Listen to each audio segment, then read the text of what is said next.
1707 बहादुर शाह अव्वल तख्त पर बैठ चुका था, मगर दक्कन की जमीन अभी तक खामोश ना थी।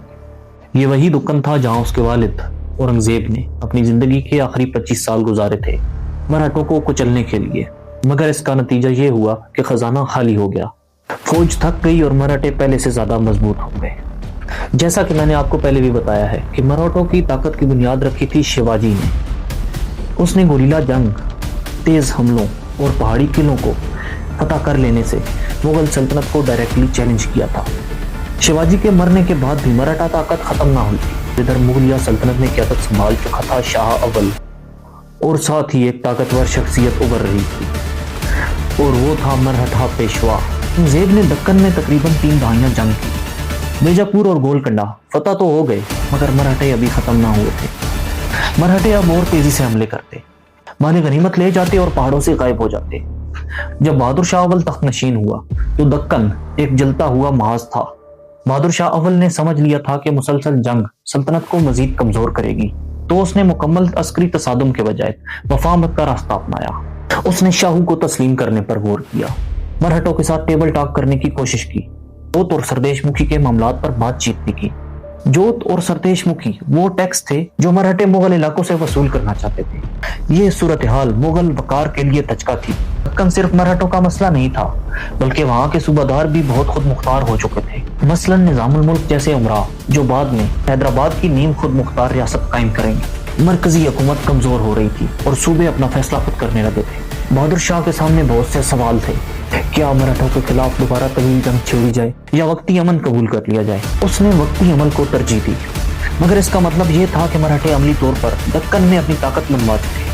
मराठों के साथ ये पॉलिसी वक्ती अमन तो ले आई, मगर साथ ही उसने एक पैगाम भी दिया कि मुगलिया सल्तनत अब फैसला कुन ताकत नहीं रखती। मराठे उस वक्त टैक्स वसूल कर रहे थे, फौजी ताकत बढ़ा रहे थे और मुस्तकबिल की तोसी की तैयारी कर रहे थे, और चंद ही दहाइयों बाद वो दिल्ली के दरवाजों तक पहुंच गए थे, और इससे महसूस हो रहा था कि वो चंद ही दहाइयों बाद दिल्ली के दरवाजे तक पहुंच जाएंगे। बहादुर शाह अव्वल का दक्कन के साथ रवैया एक तब्दीली की अलामत थी कि अब मुगल हुक्मरान फतह के लिए नहीं बल्कि नुकसान कम करने के लिए लड़ रहे हैं, और ये तब्दीली बहुत बड़ी थी। दक्कन के पहाड़ों में मराठा घुड़सवार दौड़ रहे थे, और दिल्ली में एक बादशाह अपनी सल्तनत को बचाने की कोशिश कर रहा था, मगर वक्त बदल चुका था। बहादुर शाह अव्वल ने जंग तो रोकने की कोशिश की, मगर वो सल्तनत के जवाल को ना रोक सके। मराठे अब एक तूफान थे और मुगल सल्तनत इस तूफान के सामने कमजोर हो रही थी। इसके अलावा 1707 के बाद बज़ाहिर तो एक हुक्मरान हुकूमत कर रहा था, मगर हकीकत कुछ और थी। बहादुर शाह अव्वल के सर पर था, मगर इख्तियारात बिखर चुके थे। औरंगजेब के तवील दौरे हुकूमत में सल्तनत का निजाम एक मजबूत शख्सियत के गिर्द घूमता था, और वो शख्सियत खुद बादशाह औरंगजेब था। अगर उसकी वफात के बाद मरकजी ताकत कमजोर पड़ गई थी। अब दरबार में मुख्तलिफ गिरोह बन चुके थे। इन गिरोहों में ईरानी उमरा, तुरानी उमरा, हिंदुस्तानी मुस्लिम सरदार और राजपूत इत्तेहादी, हर गिरोह अपने मफादात के लिए सरगर्म था। बादशाह के फैसलों पर असर डालने के लिए खुफिया मुलाकातें, साजिशें और जोड़ तोड़ आम हो चुकी थी। बहादुर शाह अव्वल भी खुद एक तजर्बाकार सियासतदान था। वो जानता था कि दरबार को मुकम्मल तौर पर नाराज करना खतरनाक होगा, इसलिए उसने मुख्तलिफ ग्रुपों में तवाज़ुन कायम रखने की कोशिश की, मुद्दे बांटे और जागीरें तकसीम की और वफादारियां खरीदने की कोशिश की। मगर इसका नतीजा ये निकला कि मरकजी खजाना मजीद कमजोर हो गया, क्योंकि मुगल सल्तनत का माली निजाम जागीरदारी निजाम पर कायम था। इस जागीरदाराना निजाम में ये होता था कि बादशाह उमरा को जमीन दे देते थे और उमरा टैक्स वसूल करके उन्हें देते थे। लेकिन मसला अब ये बन चुका था कि जागीरें कम पड़ रही थी, आमदनी कम हो रही थी और अखराजात बढ़ रहे थे। उमरा एक दूसरे के खिलाफ साजिशें करके बड़ी जागीरें हासिल करने की कोशिश करते थे। सूबों में तैनात गवर्नर आहिस्ता आहिस्ता नीम खुद मुख्तार हुक्मरान बनते जा रहे थे। दक्कन में निजामुल मुल्क जैसे ताकतवर उमरा मरकज से ज्यादा अपने मफाद को तरजीह देने लगे। आल, ऊड और हैदराबाद जैसे इलाके आने वाले बरसों में अमली तौर पर खुद मुख्तार होने वाले थे। ये सभी सी अंदरूनी कमजोरी का नतीजा था जो बहादुर शाह के दौर में नुमायां होने लगी थी। सल्तनत का एक और खतरनाक पहलू था बादशाह के अपने बेटे। मुगल रवायत में वैसे भी वाज़ेह जानशीनी का कोई असूल नहीं था। हर शहजादा खुद को तख्त का हकदार समझता था। बहादुर शाह के बेटे भी दरबार में गिरोहबंदी कर रहे थे। ये वही गलती थी जो मुस्तकबिल में मजीद खूनरेजी का सबब बनेगी।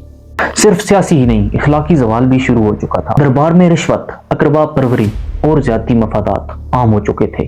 अब सल्तनत नजरिए से नहीं बल्कि मफाद से चल रही थी। सवाल ये पैदा होता है कि क्या बहादुर शाह कमजोर था? ये जरूरी नहीं है, मगर वो एक ऐसे निजाम का वारिस था जो अंदर से मुकम्मल तौर पर खोखला हो चुका था। वो और बगावत को वक्ती तौर पर तो दबा देता था, मगर निजाम की जड़ें सड़ चुकी थी। دہلی کے لال قلعے کی دیواریں اب بھی شان سے کھڑی تھیں، مگر ان دیواروں کے اندر اعتماد ٹوٹ چکا تھا۔ بہادر شاہ اول نے توازن قائم رکھنے کی کوشش کی، مگر درباری سازشیں سلطنت کی بنیادیں ہلا رہی تھیں، اور یہی زوال مغل سلطنت کے آنے والے سقوط کا پیش خیمہ ثابت ہوا۔ سن 1711 سے سن 1712 کے درمیان بہادر شاہ اول اب عمر کے آخری حصے میں داخل ہو چکا تھا۔ اسے تخت پر بیٹھے ہوئے صرف 5 سال گزرے تھے۔ 5 سال کسی طویل جنگ سے کم نہ تھے۔ مال میں سکھ مزاحمت، دکن میں مراٹھوں کا دباؤ، دہلی میں درباری سازی، ہر سمت ہی یہ سلطنت دباؤ میں تھی۔ جیسا کہ آپ کو میں نے پہلے بھی بتایا ہے کہ بہادر شاہ اول جب بوڑھا ہو چکا تھا تب وہ تخت پر بیٹھا تھا۔ وہ جوانی کے جوش میں بادشاہ نہیں بنا تھا، وہ 63 برس کی عمر میں تخت نشین ہوا تھا۔ یہ وہ وقت ہوتا ہے جب دوسرے حکمران سلطنت کو وسعت دے رہے ہوتے ہیں، اور وہ اس وقت میں اس سلطنت کو بچانے کی کوشش کر رہا تھا۔ اس کا آخری سال پنجاب کی مہمات میں گزرا۔ وہ خود لشکر کے ساتھ نکلتا تھا، کیونکہ وہ جانتا تھا کہ اگر بادشاہ میدان میں نہ ہو تو وفاداریاں بدل سکتی ہیں۔ عمر اپنا اثر دکھا رہی تھی۔